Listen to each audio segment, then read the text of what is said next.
Friends, क्या आप nursing professional हैं और एम्स नर्सिंग रिक्रूटमेंट एग्ज़ाम की तैयारी कर रहे हैं और आप ये जानना चाहते हैं कि previous AIIMS nursing recruitment exam में किस तरह के क्वेश्चंस पूछे गए हैं। आपने बहुत सारी वेबसाइट्स खंगाल ली, फिर भी आपको कहीं भी एम्स नर्सिंग रिक्रूटमेंट एग्ज़ाम के प्रीवियस क्वेश्चन पेपर्स नहीं मिले। तो फ्रेंड्स, ये वीडियो आपके लिए है, इस वीडियो को आप ज़रूर देखिएगा। हेलो फ्रेंड्स, मेरा नाम है आशीष सिंह और मैं स्वागत करता हूं आपका हमारे यूट्यूब चैनल हॉस्पिटल नौकरी पर। फ्रेंड्स, आज के इस वीडियो में मैं आपके लिए लेकर आया हूं एम्स नर्सिंग रिक्रूटमेंट एग्ज़ाम्स के प्रीवियस क्वेश्चंस में पूछे गए फंडामेंटल्स ऑफ नर्सिंग के कुछ MCQs।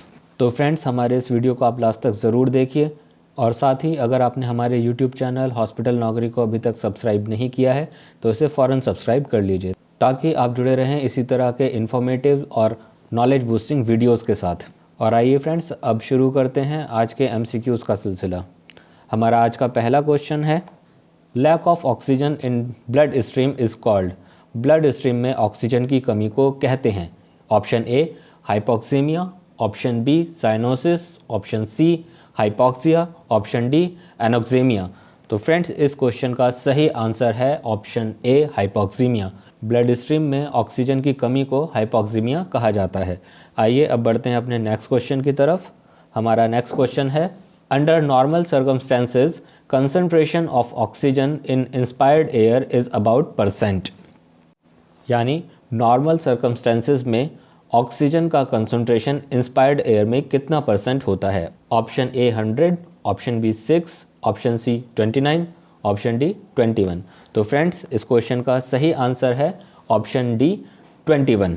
यानी नॉर्मल सर्कमस्टेंसेज में इंस्पायर की गई एयर में ऑक्सीजन का कंसंट्रेशन 21% होता है। आइए अब बढ़ते हैं अपने नेक्स्ट क्वेश्चन की तरफ। हमारा नेक्स्ट क्वेश्चन है, as per Kubler Ross stages of grieving, refusing to believe that loss is happening or has happened is called। Grieving की कुबलर-रॉस स्टेजेस के अकॉर्डिंग इस बात को रिफ्यूज़ करना कि किसी तरह का लॉस हो रहा है या लॉस हो चुका है, इसको कहा जाता है। Option A bargaining, option B denial, option C acceptance, option D depression. तो फ्रेंड्स, इस क्वेश्चन का सही आंसर है ऑप्शन बी डिनायल। आइए अब बढ़ते हैं अपने नेक्स्ट क्वेश्चन की तरफ। हमारा नेक्स्ट क्वेश्चन है, which of the following organ is one of the primary regulator of body fluid and electrolyte balance. यानी इन ऑर्गन्स में से बॉडी फ्लूइड और इलेक्ट्रोलाइट बैलेंस का प्राइमरी रेगुलेटर कौन सा ऑर्गन है। Option A intestine, option B kidney, option C stomach, option D lungs. तो फ्रेंड्स, इस क्वेश्चन का सही आंसर है ऑप्शन बी किडनी। आइए अब बढ़ते हैं अपने नेक्स्ट क्वेश्चन की तरफ। हमारा नेक्स्ट क्वेश्चन है, what is the approximate normal level of hematocrit और packed cell volume in man. तो फ्रेंड्स, हमें यहाँ बताना है कि मेल्स में हेमाटोक्रिट या पैक्ड सेल वॉल्यूम का नॉर्मल लेवल अप्रॉक्सीमेटली कितना होता है। Option A 5% to 15%, option B 60% to 70%, option C 40% to 50%, option D 20% to 35%। तो फ्रेंड्स, इसका सही आंसर है 40% to 50%। यानी कि मेल्स में हेमाटोक्रिट का नॉर्मल लेवल अप्रॉक्सीमेटली 40% to 50% होता है। आइए अब बढ़ते हैं अपने नेक्स्ट क्वेश्चन की तरफ। हमारा नेक्स्ट क्वेश्चन है, which of the following tests need to be performed before radial artery cannulation to evaluate radial and ulnar artery patency। तो फ्रेंड्स, इस क्वेश्चन में हमें बताना है कि रेडियल आर्टरी कैनुलेशन से पहले रेडियल और अल्नार आर्टरीज की पेटेंसी को इवैल्यूएट करने के लिए कौन सा टेस्ट किया जाता है। Option A coops test, option B Allen's test, option C capillary refill test, option D Buerger's test. तो फ्रेंड्स, इसका सही आंसर है option B Allen's test. Radial artery cannulation से पहले हमें एलेंस टेस्ट करके रेडियल और अल्नार आर्टरीज की पेटेंसी को टेस्ट करना होता है। आइए अब बढ़ते हैं अपने नेक्स्ट क्वेश्चन की तरफ। हमारा नेक्स्ट क्वेश्चन है, a group of symptoms is known as. Friends, इस क्वेश्चन में हमें बताना है कि ग्रुप ऑफ सिम्टम्स को किस नाम से जाना जाता है। Option A science, option B syndrome, option C clinical manifestations, option D group symptoms. तो फ्रेंड्स इस क्वेश्चन का सही आंसर है सिंड्रोम। ग्रुप ऑफ सिम्टम्स को सिंड्रोम के नाम से जाना जाता है। आइए अब बढ़ते हैं अपने नेक्स्ट क्वेश्चन की तरफ। हमारा नेक्स्ट क्वेश्चन है rhythmic waxing and waning of respiration is called. Respiration की रिदमिक वैक्सिंग और वेनिंग को कहा जाता है। Option A hypoventilation, option B orthopnea, option C hyperventilation, option D Cheyne stroke respiration. तो फ्रेंड्स इसका सही आंसर है option D Cheyne stroke respiration. आइए अब बढ़ते हैं अपने नेक्स्ट क्वेश्चन की तरफ। हमारा नेक्स्ट क्वेश्चन है a bedridden patient is having intact skin at the sacral region and symptoms of warmness, pain and firm skin at the site. What is the stage of bed sore. Friends इस question में state किया गया है कि एक bedridden patient के sacral region में skin intact है, लेकिन वहाँ पर वार्मनेस, पेन और फर्म स्किन के सिम्टम्स दिखाई दे रहे हैं। तो इस पेशेंट में कौन सी स्टेज का बेड सोर है। तो फ्रेंड्स इसके ऑप्शंस हैं option A stage 3, option B stage 2, option C stage 1, option D stage 4। तो फ्रेंड्स इसका सही आंसर है ऑप्शन सी स्टेज 1। आइए फ्रेंड्स अब बढ़ते हैं अपने नेक्स्ट क्वेश्चन की तरफ। हमारा नेक्स्ट क्वेश्चन है following death the subjective response experience by the surviving loved ones is called. तो फ्रेंड्स इस क्वेश्चन में हमें बताना है कि डेथ के बाद सर्वाइविंग लव्ड वंस के द्वारा एक्सपीरियंस किया जा रहा सब्जेक्टिव रेस्पॉन्स क्या कहलाता है। तो option A bereavement, option B mourning, option C compliance और ऑप्शन डी ग्रीफ। तो फ्रेंड्स इसका सही आंसर है ऑप्शन ए बेरेवमेंट। आइए फ्रेंड्स अब बढ़ते हैं अपने नेक्स्ट क्वेश्चन की तरफ। हमारा नेक्स्ट क्वेश्चन है which of the following electrolytes does insulin help to move into the cells. इनमें से कौन सा इलेक्ट्रोलाइट इंसुलिन को सेल में एंटर करने के लिए हेल्प करता है। Option A bicarbonates, option B chloride, option C carbonates, option D potassium. तो फ्रेंड्स इसका सही आंसर है ऑप्शन डी पोटेशियम। आइए अब बढ़ते हैं अपने नेक्स्ट क्वेश्चन की तरफ। हमारा नेक्स्ट क्वेश्चन है temperature of 98.7 degree Fahrenheit is approximately equal two degree Celsius. Friends इस क्वेश्चन में हमें बताना है कि 98 डिग्री फ़ारेनहीट लगभग कितने डिग्री सेल्सियस के बराबर होता है। Option A 38.16, option B 37.56, option C 37.06, option D 36.52। तो फ्रेंड्स इसका सही आंसर है 37.06। 98.7 डिग्री फ़ारेनहीट 37.06 डिग्री सेल्सियस के बराबर होता है।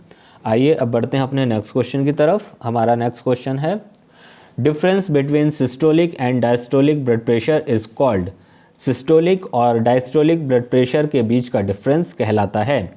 Option A pulse range, option B pulse length, option C pulse deficit, option D pulse pressure.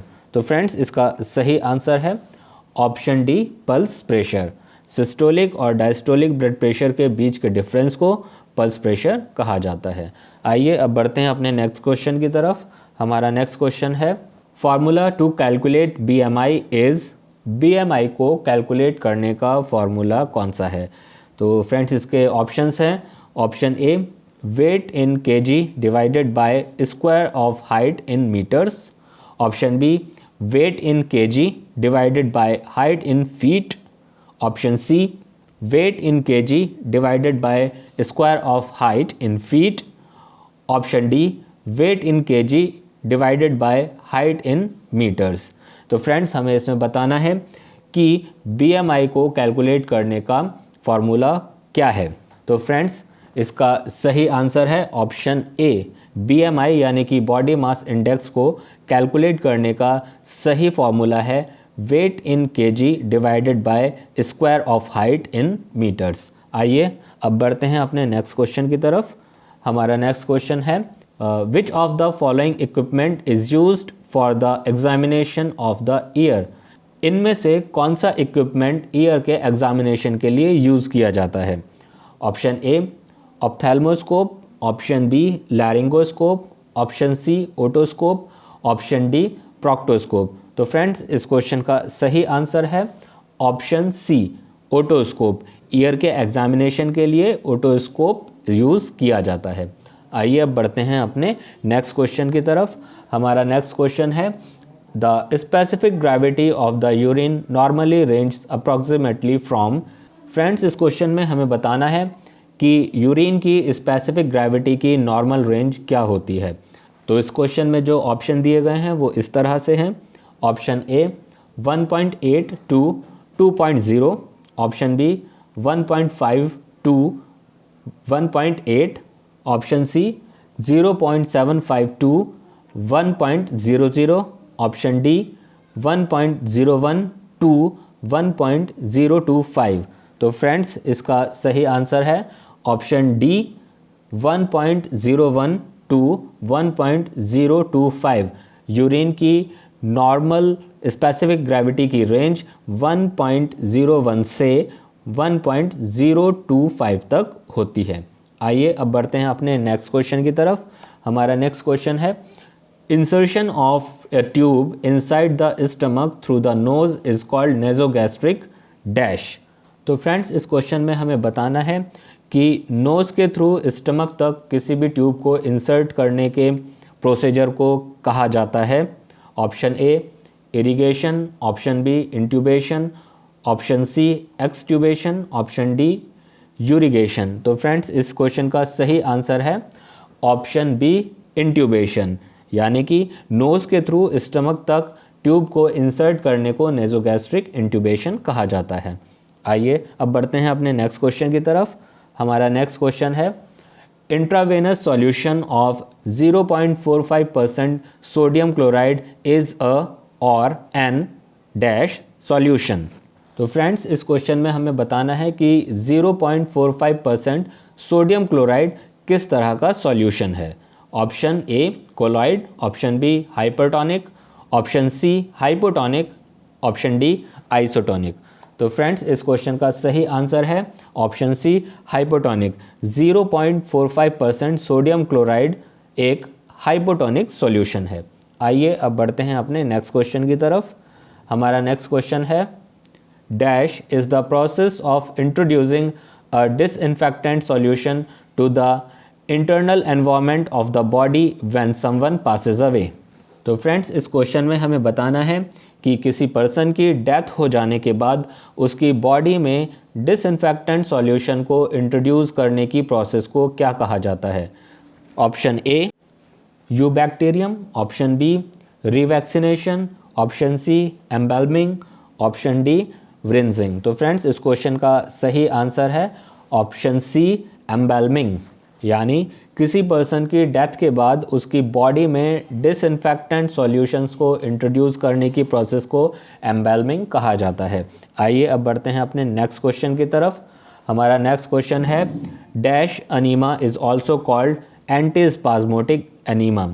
इस अनीमा को एंटी स्पाज्मोटिक अनीमा भी कहा जाता है। Option A cold, option B carminative, option C anti helminthic, option D oil. तो friends इस question का सही आंसर है ऑप्शन बी कार्मिनेटिव।